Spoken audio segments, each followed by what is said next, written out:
J'avais déjà fait une petite vidéo sur le résultant au moment de l'exposition du problème 2020 et d'agrég externe 2020. Et je vais apporter quelques précisions pour ce résultant et surtout des applications, peut-être une autre façon de le voir.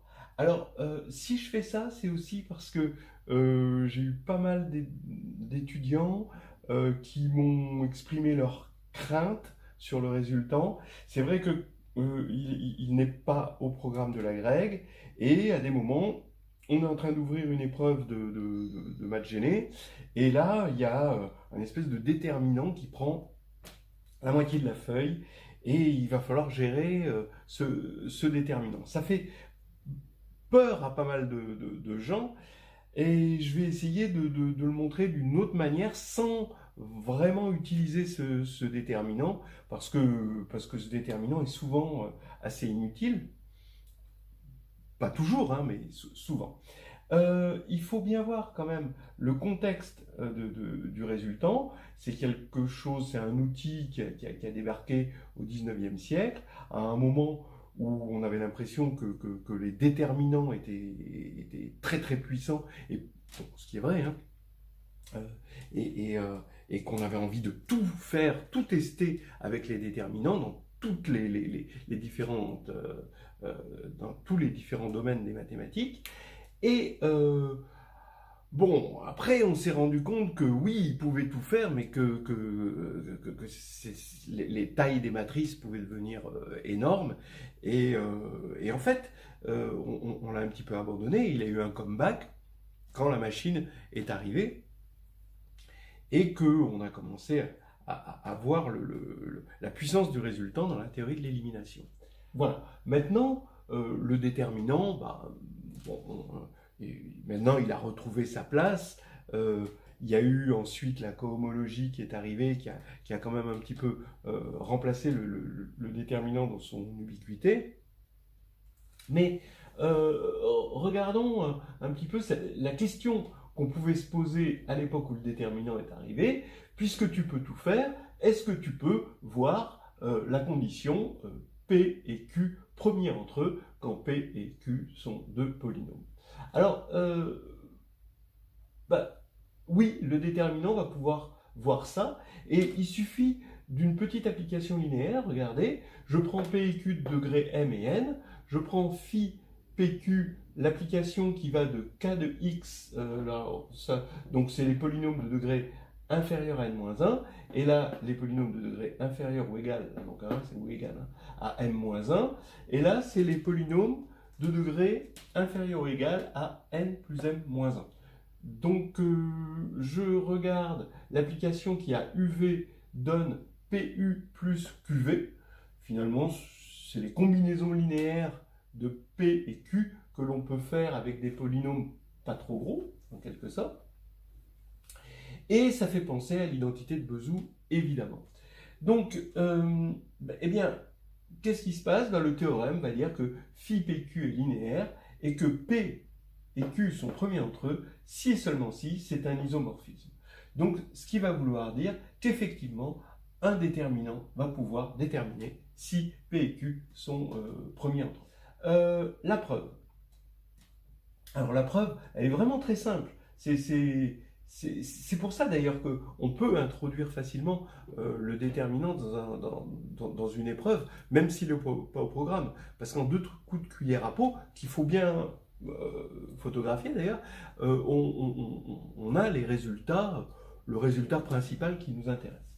Alors allons-y. Hein. Si phi PQ est iso, il est surjectif, donc 1 est atteint. Dans ces polynômes, et puisque 1 est atteint, il existe U et V, deux polynômes tels que PU plus QV égale 1. Et on sait que ça, c'est l'identité de Bezout, et que P et Q sont premiers entre eux, puisqu'un diviseur commun de P et de Q diviserait 1. Voilà. Donc ce serait une unité. Maintenant, réciproquement, on va supposer que P et Q sont premiers entre eux. Alors maintenant, je vais regarder le noyau de cette application. J'ai peut-être oublié de dire qu'elle est linéaire, mais ça c'est vraiment une évidence. Maintenant, PU plus QV, je vais regarder son noyau, hein, donc PU plus QV égale 0. Bon, à quelles conditions c'est vrai? Eh bien, si on a ça, alors P, ben, forcément, qui divise 0, ben, il va diviser ça, donc comme il divise lui, il va diviser QV, mais comme il est premier avec Q, ben, P divise V, d'accord? Et comme P divise V et que V est de degré strictement plus petit que le degré de P, eh bien V n'a pas d'autre choix que d'être nul. Et donc comme V est égal à 0, ben, U est égal à 0 aussi. Et donc ça veut dire que le noyau est nul. Mais le noyau est nul, c'est facile de voir que les dimensions sont les mêmes. Là, on ajoute là, ici, ça c'est de dimension n, ça c'est de dimension m. Donc l'espace produit est de dimension n plus m, d'accord? Et ici, on a comme dimension aussi n plus m. Okay. Donc on a la même dimension à gauche et à droite, donc l'injectivité implique la surjectivité, implique l'isomorphisme. De toute façon, si on n'avait pas les mêmes dimensions, ce théorème, l'énoncé aurait été caduc. Voilà. Voilà, donc c'est terminé. Hein, vous voyez que la définition est vite faite. On n'a pas besoin de le dire autrement pour l'instant. Le résultant, c'est le déterminant. Alors, le résultant de P et Q, c'est le déterminant de la matrice de phi PQ. Alors maintenant, dans une base qui reste à déterminer. Alors là, maintenant, il y a un choix, d'autant plus que ça, c'est pas un endomorphisme, donc on a un choix de base ici et un choix de base là. Donc, pour fixer ce que sera le résultant, il reste encore à faire un petit choix de base. Bon, mais là maintenant, on voit que ça tient de la convention, d'autant plus qu'il y a des bases canoniques, donc il suffit de faire un choix ici qui soit, hein, d'accord, on a une base canonique ici, une base canonique ici, donc une base canonique ici, et ici une base canonique. Alors les bases canoniques, on va dire qu'elles sont à permutation près, donc il suffit de faire un choix de permutation pour obtenir une bonne définition du résultat. Voilà, on va faire ce choix de base. Le choix de base, il est vite fait. On va prendre la base canonique ici, mais inversée, que l'on complète par 0, puis la base canonique d'ici, mais aussi inversée, que l'on complète par 0 là. Donc ça va nous faire une base ici. Et puis ensuite, on va regarder, on va mettre ici la base canonique de lui, mais aussi inversée.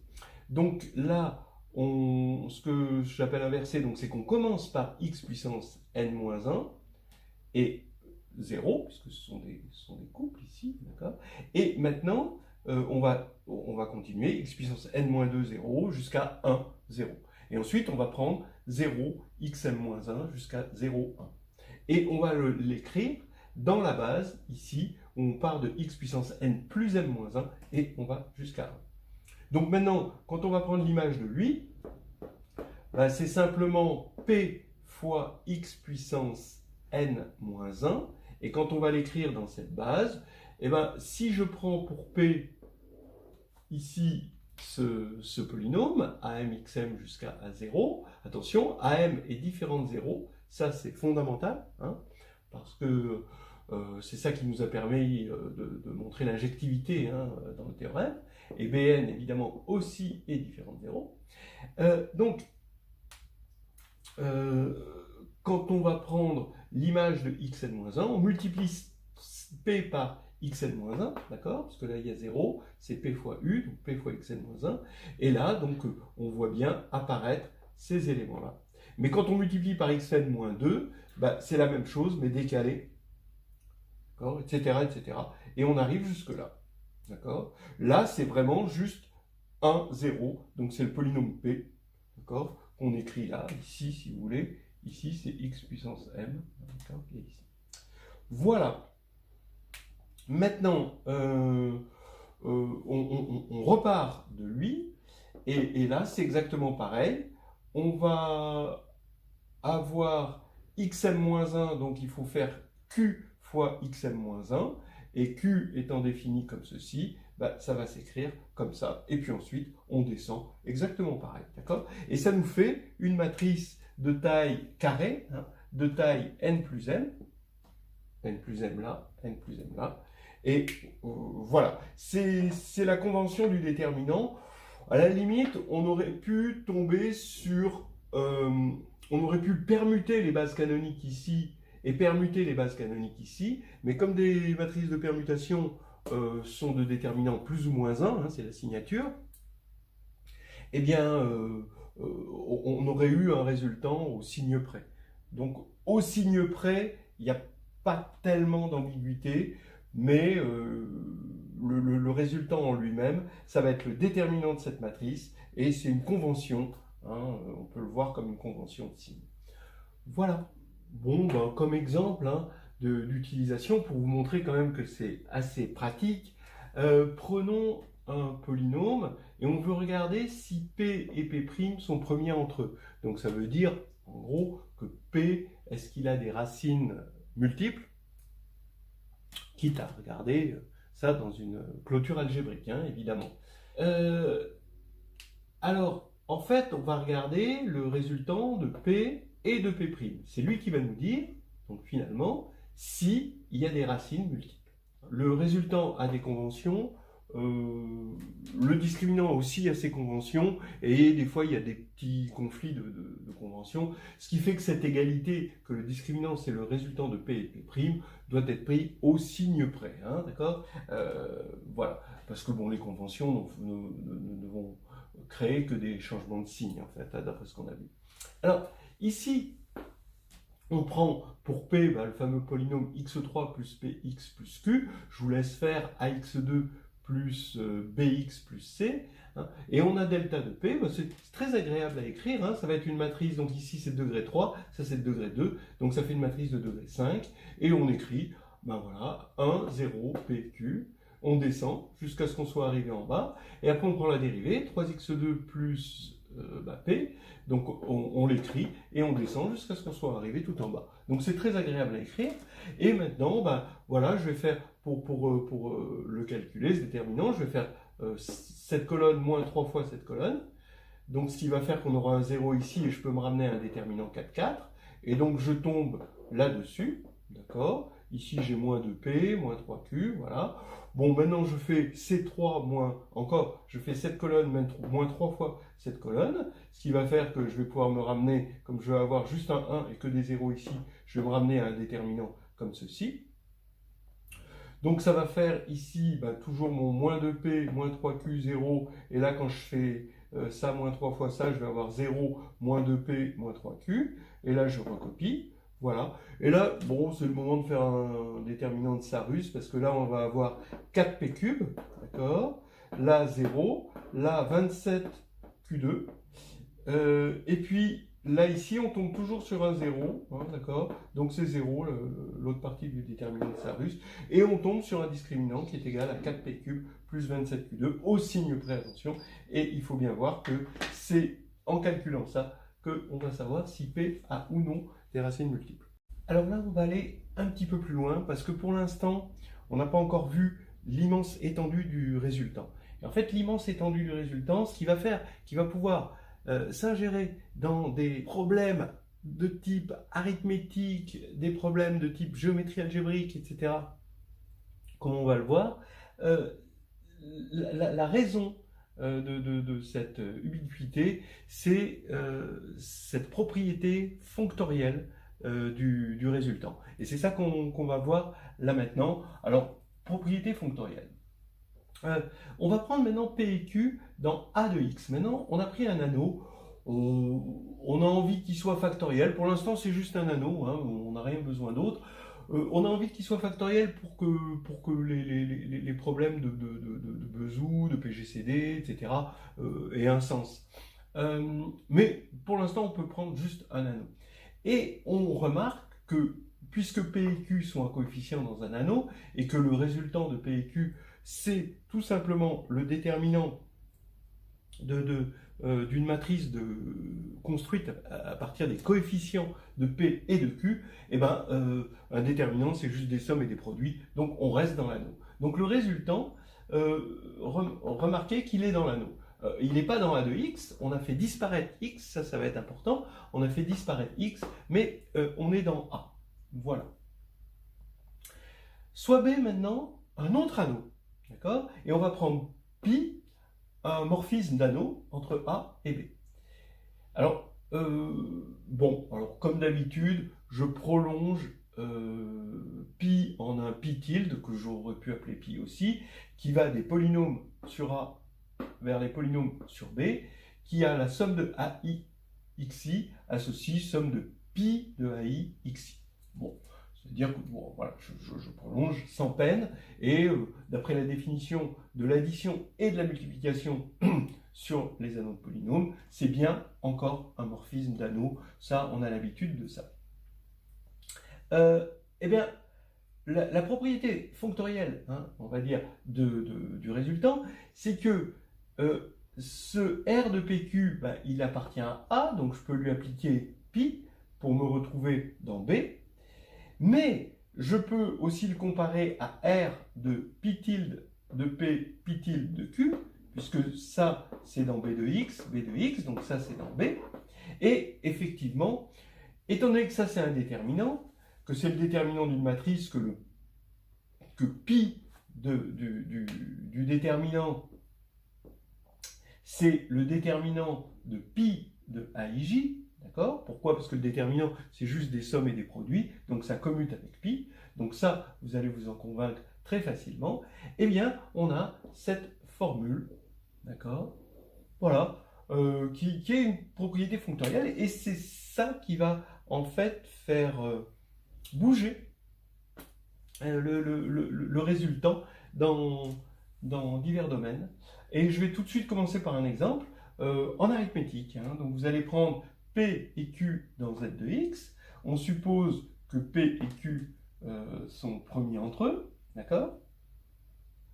Et maintenant je prends un nombre premier petit p et je regarde la réduction des polynômes P et Q modulo petit p. D'accord? Donc ça veut dire que à chaque coefficient de P, je vais prendre sa réduction modulo petit p, hein, pareil pour Q, et je vais regarder ça comme un polynôme ici, donc on va de z de x dans z sur p z de x. D'accord? Voilà. Eh bien, est-ce que, bon, on peut se demander, est-ce que ces réductions sont encore premières entre elles, hein? Donc c'est les polynômes qu'on obtient, est-ce qu'ils sont encore premiers entre eux? Bon, eh bien, oui et non. Oui, mais sauf pour un nombre fini de premiers. Voilà. Alors comment ça se montre? Ben, on va utiliser le résultant. Si on veut savoir s'ils sont premiers entre eux, il faut regarder le résultant de ça, bien sûr. Mais ce résultant, c'est le résultant de PQ, le tout bar. Alors ce que j'ai appelé pi et pi tilde, donc ça c'est pi tilde, d'accord? C'est la réduction coefficient par coefficient des polynômes, modulo P, et ça c'est la réduction, tout simplement modulo P, d'accord? D'un élément de Z, puisque ce résultant est dans Z. Eh bien, on veut savoir si ce résultant est nul ou pas, d'accord? Puisque on voulait avoir un isomorphisme. On a un isomorphisme si le résultat est non nul. Donc on veut regarder quand est-ce que c'est nul. Et là, eh ben, c'est si et seulement si. Alors on sait que sa barre, c'est égal à 0. On va dire, on va mettre une barre dessus. Hein. Si et seulement si, ben, petit p divise le résultant. D'accord? Donc p divise le résultant. Ben oui, mais comme le résultant est non nul, d'accord? Puisque on a supposé ceci, donc le résultant au départ est non nul, ce qui fait que P divise le résultant de P et Q uniquement pour un nombre fini de premiers, c'est les nombres premiers qui sont dans la décomposition de résultant de P et Q. Par exemple, un truc très simple, vous prenez les polynômes sur Z, x-1 et x plus 1, et bien, ils sont premiers entre eux, puisqu'ils sont de degré 1 et unitaires et distincts. Voilà, ils sont premiers entre eux, sur Z, d'accord? Mais maintenant, vous voyez bien que modulo 2, ils ne vont plus être premiers entre eux, puisqu'ils vont être égaux. modulo 2. D'accord? Bah oui, bah ça, le résultant, on le voit, hein, d'accord? On calcule le résultant, ça fait le résultant de lui et de lui, ça fait 1 moins 1, je l'écris ici, ça s'arrête là, puisqu'on est arrivé en bas, et 1, 1, d'accord? Voilà. Et on fait le déterminant, on tombe sur 2, et ben on voit bien qu'ils sont premiers entre eux parce que 2 est différent de 0, mais que modulo P, bah, c'est non nul si P est différent de 2, et c'est nul si P égale 2. Voilà, donc c'est un petit exemple comme ceci qu'on peut voir. Donc, voilà l'idée. Hein. On va pouvoir trimballer, hein, on veut savoir si ce résultant est non nul, d'accord? Et on va pouvoir trimballer cette non-nullité, en quelque sorte, dans d'autres anneaux. Et ça, vous allez voir, ça va être pratique, et déjà, ça commence à porter ses fruits. Voilà, donc puisqu'on peut aller partout, on va déjà en théorie des nombres. Voilà un petit exercice. Trouver un polynôme de z de x, unitaire, hein, de préférence, qui annule racine cubique de 2 plus racine carrée de 3. Voilà, hein, racine cubique de 2 et racine carrée de 3. Et on voudrait qu'il soit unitaire. Voilà. Bon, alors c'est faisable, hein, je ne dis pas à la main, mais on bidouille, d'accord? Vous pouvez le faire, hein, vous allez bidouiller. Ben, là, le résultat vous le donne directement. Déjà, on va trouver un polynôme qui annule 8, qui est unitaire, c'est x3 moins 2, et il est dans z de x, et lui, ben, qui est unitaire, ben, x2 moins 3. Et maintenant, je vais regarder, alors attention, attention, grosse astuce, on regarde les deux polynômes suivants, p de la variable x et q de y moins x. Et on les voit comme des polynômes à coefficient à indéterminé x et à coefficient dans z de y. Et z de y, ça va être notre a, d'accord, dont on avait parlé, notre anneau a, qui est d'ailleurs factoriel, hein, et dont on avait parlé tout à l'heure. Donc ici, regardons-les en face. Hein. Ici, on va avoir x cube moins 2. D'accord, bien sûr, ça changerait. C'est bien dans z de x, donc c'est dans a de x, hein, puisque z est inclus là-dedans. Et lui, bon, on n'a pas besoin de faire grand-chose. Ici, il faut développer. Ça fait y moins x au carré moins 3. Donc y moins x au carré, ben, je réordonne. Ça fait x2 moins 2yx plus y2, et j'abaisse le moins 3 ici. D'accord, et on va voir ça comme un polynôme à coefficient dans A. Donc regardez bien ce qui se passe. x3 moins 2, quand je vais regarder le résultant de ces deux polynômes, ici je vais avoir 1, 0, 0, moins 2, 0, 0, 1, 0, 0, moins 2, ça y est, je suis arrivé tout en bas. Là, 1, moins 2y, attention, parce qu'on est à coefficient y, moins 2y, y2 moins 3, 0, 0, et là j'abaisse. Voilà. C'est un polynôme dans z de y,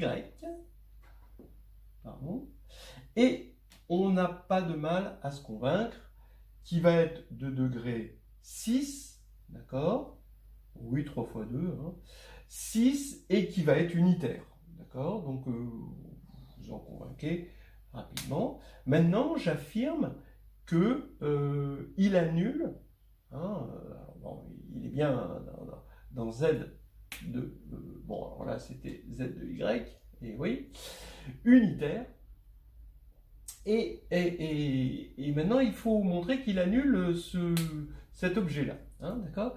Alors, bah oui, alors si le résultant, on va se servir de la propriété fonctorielle, hein, du résultant. Vous avez r de y égale 0, bah, c'est l'évaluation en grand Y égale petit y de R, d'accord, voilà, de RY, voilà. Bon, ok, pour l'instant j'ai rien fait, mais l'évaluation c'est un morphisme. C'est un morphisme de quoi dans quoi? Bah, de Z de Y et dans C, par exemple, là, d'accord. On prend carrément, histoire de ne pas s'embêter. Alors, ici, ça fait 0. Donc maintenant, ça, on a vu que comme c'est un morphisme, il commutait avec le résultant. Donc là pour l'instant, j'écris f y de r de p q de y moins x. P c'est à comprendre p de x. Et ici, je commute. Donc je commute. L'évaluation en y ici, c'est inoffensif puisque p ne dépend que de la variable x. Et ici, ben, le grand y est devenu petit y. Donc ça y est, maintenant, on est passé dans C, hein, ici, et on veut avoir 0. Mais à quelles conditions on a 0? Bah, si et seulement si les polynômes P de grand X et Q de petit y moins grand X ont une racine en commun. Ça, c'est si et seulement si ils ne sont pas premiers entre eux, donc forcément, dans un corps algébriquement clos, ils ont une racine en commun. Et là maintenant, montrons que y égale racine cubique de 2 plus racine carrée de 3 ont une racine en commun. Ben, évidemment, cette racine, c'est racine cubique de 2, puisque racine cubique de 2 annule P par définition, et racine cubique de 2, maintenant que y est égal à ça, il y a élimination quand on fait petit y moins grand x, ça fait ceci moins racine cubique de 2, on soustrait, il reste racine carrée de 3, et racine carrée de 3 annule q. Donc ils ont bien une racine en commun, donc le résultat s'annule bien, donc très bien. D'accord? On a trouvé ce polynôme s'annule là. Oui, on a fait ça, mais on aurait pu faire bien d'autres choses en somme. Par exemple, l'ensemble des entiers algébriques est un anneau. Qu'est-ce que c'est que un entier algébrique? C'est on va dire un nombre complexe, hein, pour nous, qui est racine d'un polynôme unitaire à coefficient dans Z. Et bien, quand on ajoute deux entiers algébriques, et ben, ça veut dire que lui va être annulé par un P, lui va être annulé par un Q. On forme le résultant de P et de Q de Y moins X. D'accord? Et ben, vous avez vu que le résultant faisait qu'on éliminait X, d'accord? Et on tombait sur un élément de Z de Y, et c'est lui, notre polynôme, qui va annuler la somme des deux. Maintenant, vous pouvez dire, qu'est-ce qui va se passer? Je montre que c'est un anneau, donc pour l'instant j'ai montré que c'était stable par la somme, parce que le polynôme est unitaire, hein, bien sûr, bon, ça se généralise assez facilement. Maintenant, il faut le produit aussi. Et bien, tout simplement, si on voulait le produit, ici, si je change en produit, et bien ici j'ai envie de dire c'est pareil, je vais prendre P de X et Q de Y, mais sur X, pour pouvoir avoir la même élimination. Le problème, c'est que ça, c'est pas un polynôme, mais c'est pas difficile de multiplier par une certaine puissance de x. Ben ici, je vais prendre le degré de q, j'appelle n le degré de q, et je multiplie par x puissance n pour obtenir un polynôme. Et le résultant de ces deux polynômes-là va me donner un polynôme qui est unitaire et qui annule ce produit. Voilà. Et donc, l'ensemble des entiers algébriques est un anneau, ce qui est quelque chose de fondamental en théorie des nombres. Donc, maintenant, passons aux coniques, hein, au programme, évidemment. Donc, on a deux coniques que vous allez reconnaître facilement. Conehead. The name is Conehead. Conehead. We come from France. Là, c'est plutôt une hyperbole. Ça, c'est une ellipse. Hein, calculer la signature, hein, ici et ici. Bon, ici, on voit la signature tout de suite, c'est 2 0. Ici, on voit que c'est 1, 1, la signature. Donc ici, une hyperbole et une ellipse. Et on veut en prendre l'intersection. D'accord? Voilà. Normal. Alors, ben, évidemment, hein, soit on bidouille, c'est-à-dire qu'on essaie de se débrouiller à faire de l'élimination, et puis voilà. Soit alors, on applique directement le résultat. Et c'est beaucoup plus propre. Après, bien sûr, le résultant nous amène à un calcul de déterminant où il va nous falloir une machine. Mais au moins, c'est propre. Hein. Donc, regardons pourquoi le résultant vient nous aider ici. Parce qu'on va considérer ce polynôme-là, d'accord? Vous n'avez pas de mal à voir qu'il faut considérer ce polynôme qu'on va voir dans R de Y de X, c'est-à-dire un déterminant X à coefficient dans R de Y. Donc, j'aurais pu faire l'inverse, évidemment. Et cet autre polynôme. D'accord? Alors maintenant, qu'est-ce qu'on fait? On cherche un petit y, d'accord, dans R, hein, tel que ces deux polynômes, mais ces deux polynômes sont en x, possèdent une racine commune petit x. Grand X égale petit x. D'accord? Ici. Voilà. C'est comme ça qu'on stratifie. Hein, on cherche d'abord petit y et ensuite on cherchera petit x. Mais pour l'instant, on dit que on cherche petit y et on veut que ces deux polynômes aient une racine commune. Mais dire qu'ils ont une racine commune, maintenant qu'on a une indéterminée, ben ça revient à dire que le résultant de ces deux polynômes, alors ici j'ai bien petit y, hein, j'assume, d'accord, est égal à 0. D'accord. Et d'après les propriétés fonctorielles du résultant, ça revient à annuler le résultant des deux polynômes ici dont j'étais parti. Pourquoi? Parce que ça, c'est l'évaluation en grand Y égale petit y de ce polynôme. Ça, c'est pareil, l'évaluation en grand Y égale petit y de ce polynôme. Et le résultant de l'évaluation c'est un morphisme, c'est le morphisme du résultant. Donc, on veut annuler, on veut les petits y qui annulent ce résultant-là. Ce résultant-là, ben, c'est facile à calculer, donc ici, je vous l'ai mis, 1 moins 3y, y de moins 1, 0, 0, 1, moins 3y, y de moins 1, et là, 2, 0, 3y2, moins 2, et puis là je descends, c'est un déterminant 4, 4, on tombe sur un polynôme de R de y, et ben, au lieu de bidouiller pour éliminer x, on l'a directement éliminé ici avec un résultat. Hein, d'accord? Donc qu'est-ce qu'il faut faire? Ben, faut calculer ce truc-là, je ne vais pas le faire, trouver petit y s'il existe réel qui annule, ben, il en existe des complexes mais des réels c'est pas évident, qui annule ici ce résultant. Et maintenant, avec ce petit y, résoudre, ou les petits y qu'on a obtenus, ben, résoudre cette équation-là. Voilà.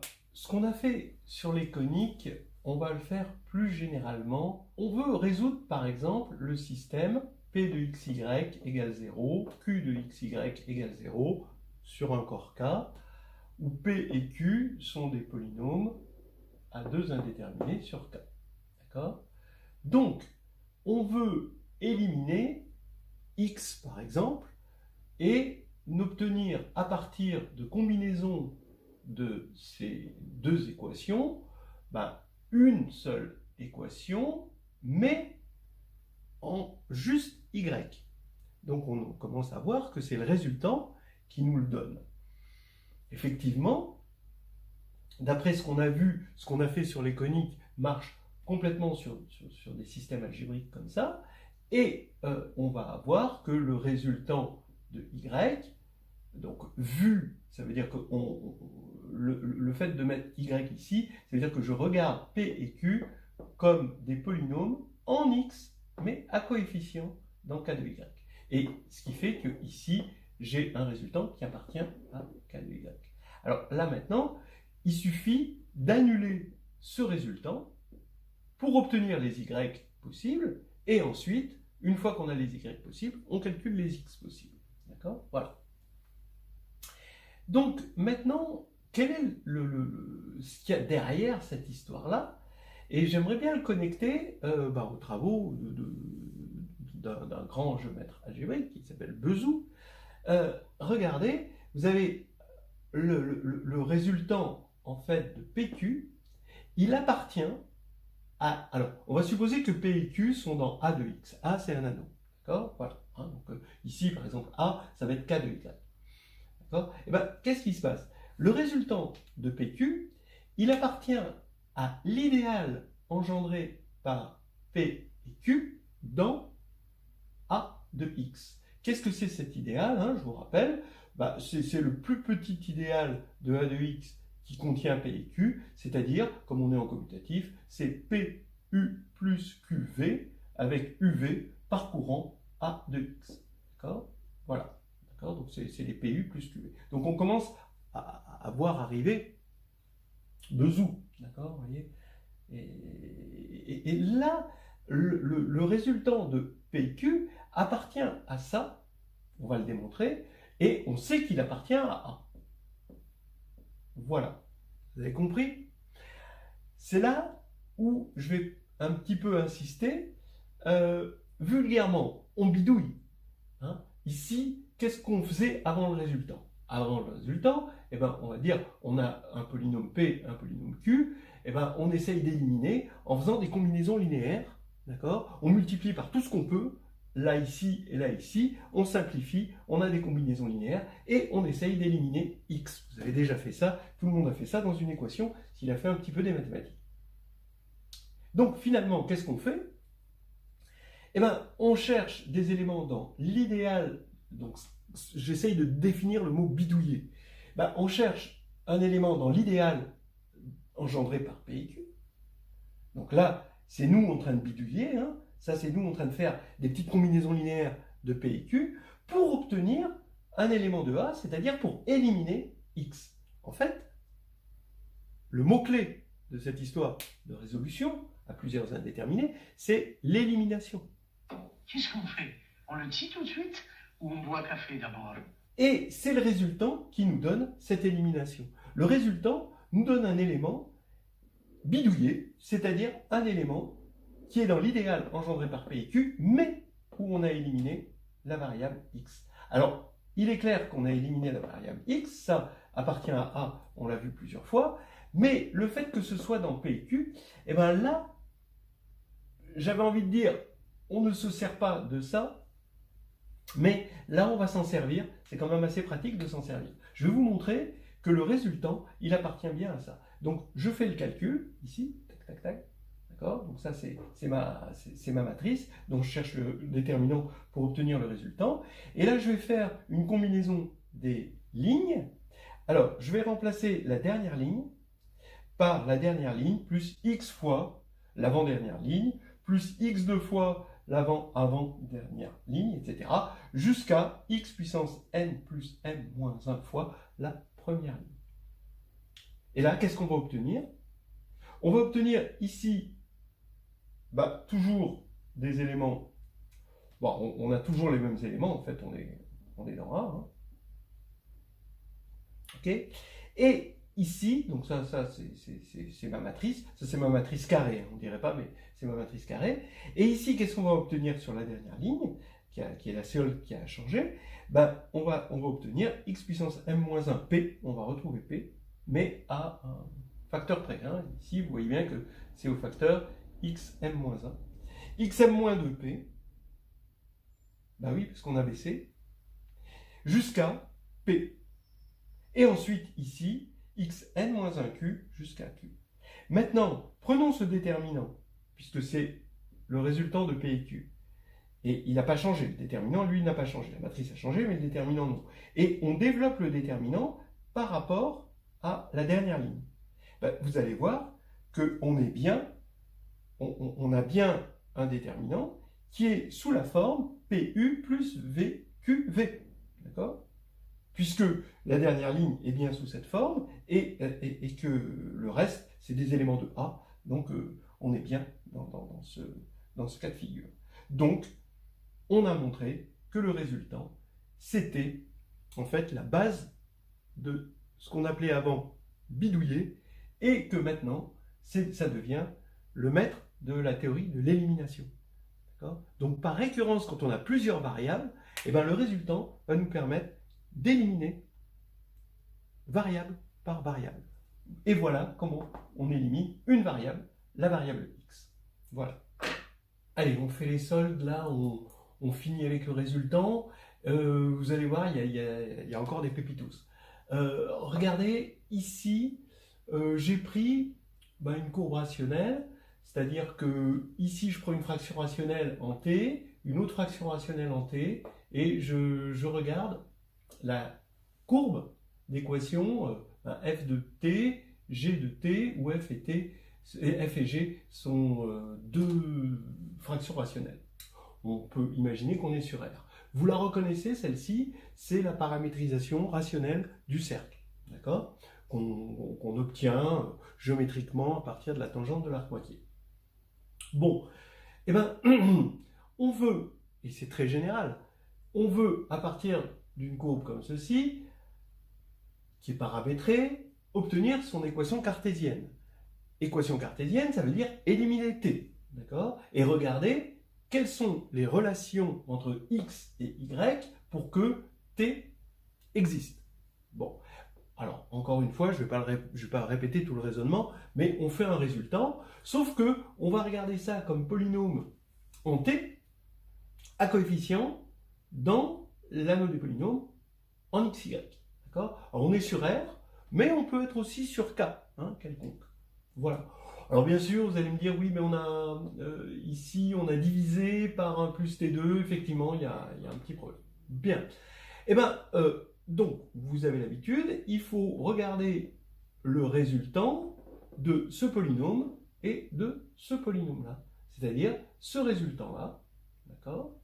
Et au miracle, quand on calcule ça, je vous laisse regarder, eh bien, vous faites le calcul et vous obtenez ceci, 4x2 plus 4y2 moins 4 égale 0. Voilà l'équation cartésienne que l'on obtient.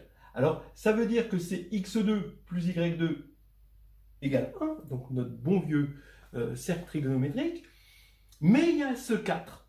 Ce 4 qui veut dire qu'en caractéristique 2, en fait, il y aura un problème. Donc, vous voyez qu'en plus, le résultant va nous détecter des problèmes selon la caractéristique. C'est assez sympa. Voilà.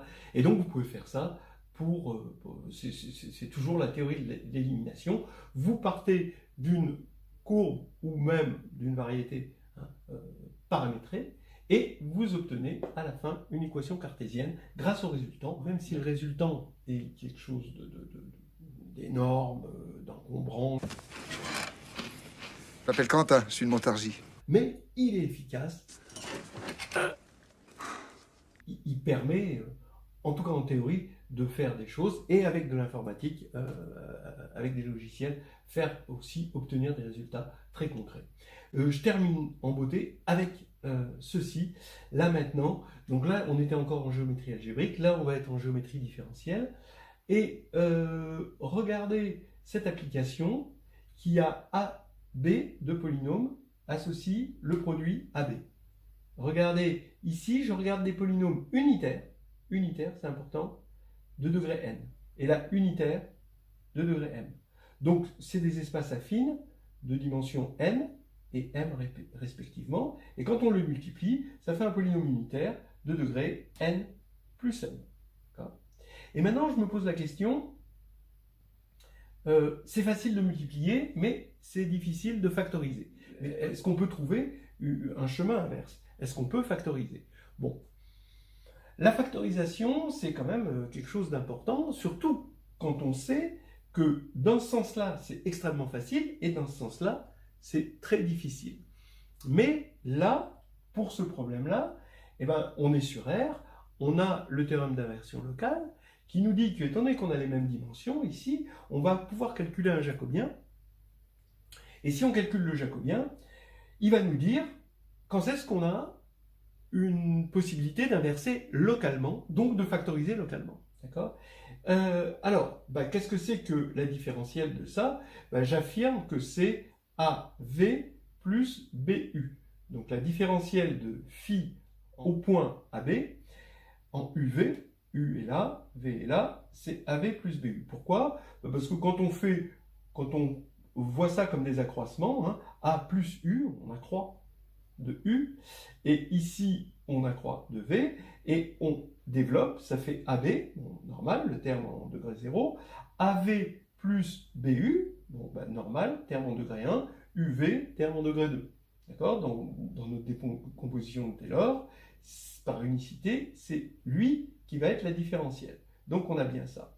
Mais vous avez remarqué, donc quand on va prendre le déterminant de cette application-là, et oui, vous la reconnaissez, c'est le résultant de AB, ou le résultant de BA. Hein. De toute façon, oui, parce que là, on a peut-être inversé VU, donc au signe près, hein, c'est le résultant de AB. Voilà, c'est magnifique. Donc on a fait le lien entre un objet qui vient de la géométrie différentielle et un objet qui vient plutôt de l'arithmétique. Hein, d'accord ? Et ça veut dire quoi? Ça veut dire que si A et B sont premiers entre eux, ce résultant, ben, on a vu, il était non nul, puisqu'on avait un isomorphisme. Donc, le déterminant, ici, il est non nul. Donc, le jacobien est non nul. Et comme le jacobien est non nul, on a un théorème d'inversion locale qui nous dit qu'on peut factoriser. C'est-à-dire qu'on a, dans un voisinage de A, il existe un voisinage de A ici, un voisinage de B ici, et un voisinage de AB ici, dans lequel la multiplication est un difféo. Donc, on peut factoriser.